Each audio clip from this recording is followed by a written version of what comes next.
Hello, Sean Briscoe here, CLSP Politics. So, needless to say, I've had quite a few messages and asking for polling. This is the big polling video. Post convention, this is the numbers. Um, I hope all of you that have been waiting for this video enjoy it. So, let's get busy. So, as far as like Harris economic proposal, America polls right in line with her ideas. Everything from expanded Medicare to the 25,000 assistance, first time home buyers, and everything in between is all here. It's all above 50%, actually 57 and above. This is a good thing. This means that we're on the right side of where the people find themselves being, and they like all of these ideas. So there you go. Let's get into some generic, and we'll work our way through a lot of this polling, and there's quite a bit. This is the generic poll. It's kind of a 50-50. The Democrats seem to have like a 1 or 2 point advantage. When you look at Democratic approval, where basically 50-50 or just a smidge above water. And this is, Kamala's definitely doing better. I feel like she's about 2, maybe 3 points above where she was maybe 3 weeks ago. Her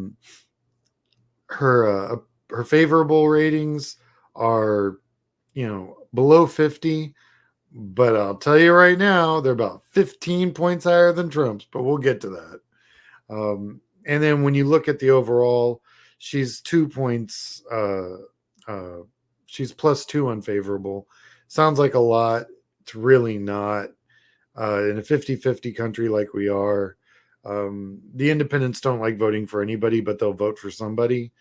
So they're kind of like, that's kind of how they are. So Walz, I got some approval data on him. He's like the only politician that's at 50-50 or above water. He's got one YouGov poll here that's got him 1 point below. He's got one that has him 2 points above, 3 points above. I'll take it. I think Walz is just when you look for a do no harm vice president, I think he is due some helping. So I mean, can't ask for more than that. Fundraising as far as Kamala and Walz goes, they're killing it. Since July 1st, I'm sure at this point, by the time we're watching this, they'll be over 600 million. But as of this date, they were just under 600 million. Doing great. That's record-breaking fundraising. No one's ever done that before. The blue lines in this graph are the women who have registered to vote currently in these various states. The red line is where they were registering 4 years ago, at what rate. Louisiana is registering a lot of women. They're all above normal, right? Even Wyoming, I see you there. And keep in mind, Wyoming's a relatively small population, although a good-sized state. So that's a huge number for Wyoming. But every state across the board is registering women at insanely accelerated rates. So, I mean, the worst case scenario, most of these graphs is like only a 40% increase. So, I mean, you can't, it's doing great. This is a huge thing that's definitely going to have a lot to do with where this election's going. We also, just going back real quick, we also saw this during Obama's term. We saw a lot of young people registering to vote. GOP approval. Well, needless to say, every poll is either 50-50 or underwater. Donald Trump cannot get above 45% in most of these polls for his favorability. And his unfavorability is usually tracking 4 or 5 points at least, in some cases double digits his unfavorables over his favorables. This is a problem for the Republican Party. And this turns off voters, and they're turning off the largest generation of voters, the millennials, they're turning them off for the whole. I mean, if these people are going to be voting Democrats in their 30s and 40s, they're going to be voting Democrat later on. And this is a real problem for the GOP. More favorable 44, unfavorable 52, favorable 45, unfavorable 54. It's 9 points. This one's crazy. 44 versus 56, 12-point gap. And there's a slightly better one, 11-point gap. Do you see a pattern here? So when you look at it, his unfavorables are +9. And to give you an idea, Kamala's was 2.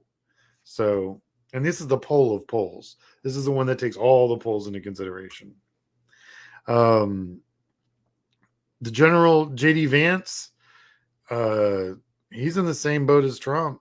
His favorables are barely 40s, high 30s, mid 30s, and his unfavorables are all mid 40s, high 40s. So nothing but trouble. Again, the presidential election, the Angus poll, the ActiVote, the RMG, they all have, they're either 50-50. I mean, you've got one ActiVote, 1,000 likely voters. That's 53-47. I think we're looking at a 3-point split here. It varies from poll to poll, but I'd say 3 points is a solid takeaway.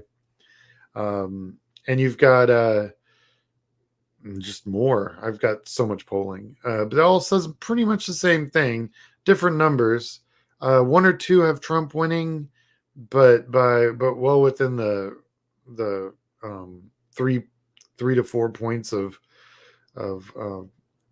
variability. So even those are not conclusive, but yet she's got wins that are 4 points, 5 points higher, and that goes beyond the 3-point gap. So I would say we're still stuck with a 2-point race. Again, a lot of the same, and this actually still has some of the other third-party candidates in it, and she's still pulling ahead. Based on what I can tell with RFK coming in and endorsing Trump, what I think I've come up with is that they basically he's going to get about 3 points for Trump, but he's still 5 points right now behind. So we'll see how that all plays out. We're looking for margin changes here.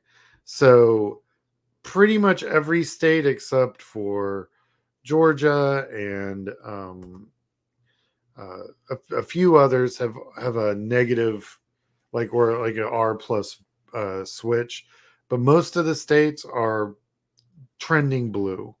Here, I'll blow this up again real quick. You can see that, like Pennsylvania. So basically, what it boils down to is the national margin, if you've taken all the states, is a 3.5 in favor of the Democrats, which is kind of what we're seeing across the board. Changes from a month ago, we're up 3.9 points. Changes from a week ago, we're up 1.2. So the trend is up. And so the further back we go, the bigger the difference is. So a month ago, we're D plus 3.9. So it's working. Things are getting more solidified. The independent voters are spreading out, and we're starting to see what this race really looks like. And again, it's Harris 47, Trump 43 on the national poll. So it's a 3.4. Like I said, that the number 3 just keeps popping up. And so I truly believe that's probably where we are now. So if you want to look at where we were pre-Harris, the Biden was running at 38.6. Post, now currently with Harris in a 2-way, we're at 49.2, and there you go, almost a 3-point gap with 47.6 for Trump. Florida, I got some polling for you. I pulled up some state stuff just because I know I got a lot of people in a bunch of different states. Florida, you're looking like it's still Trump +3, but your Senate race is definitely within striking range. So Florida, let's give Florida a few more weeks and see what happens. The I got some Florida Congressional District 13. Looks like Fox is ahead by 4. That might be a good pickup for us. Then I got Michigan. Michigan is trying to be 50-50, but I think is starting to lean Harris. North Carolina, man, that governor race is ridiculous. I mean, you just that's going to affect the whole all. I mean, you like to say, oh, the presidential race is going to set the tone. I honestly think the governor race in North Carolina is going to set more of a tone than the presidential cycle. I truly do believe that. uh, got a little bit more in North Carolina here, Harris and Trump being tied, but this was on August 21st, so it's been about a week later, and I think we're starting to see the split, but that's just an older poll. Uh, North Carolina governor, again, 54-46. I mean, I'd say this is conservative. I mean, it's only a 400 sample size, so it's real small, but man, you can really see there's a gap there. Multiple polls. New Mexico, I got congressional district 3, 2, and 1. And it looks like the Democrats are leading in all 3 by relatively large margins, but these were relatively small samples uh, with registered voters only. I think that this is gonna. I mean, I would give this a ±8, maybe 9 points. But I wanted we're looking for trends here, and it looks like those congressional seats are coming in blue. It's good. Got another one here for Harris and Trump. Harris is, again, this are relatively small samples of registered voters, just under 1,000 sampled, and it's an 11-point difference. And then they've got another one, more or less the same size, but with Kennedy, Stein, West, and Oliver taken out. It looks like at 54-46. So Trump picks up 6 in that poll, and we only pick up 3. So he nets 3. So not terrible. Again, Emerson came out with a little bit more. I got a 49-37 for the Senate seat. Looking good for New Mexico. I like New Mexico. Pennsylvania, doing what Pennsylvania does, man. These numbers are crazy. Casey's looking great. I have a Biden Trump versus Harris Trump. Harris is 4 or 5 points higher than Biden was, so that's all looking good. Got another general election where it's not such a great size sample of registered voters only, so not likely voters. So it's 49-46, so Harris still has the lead. Well, thank you for watching. Check your voter status, like and subscribe. If you wish to support this channel, it's PayPal, CLSB Politics. And I tried to make this as fast as possible. Enjoy the polling report.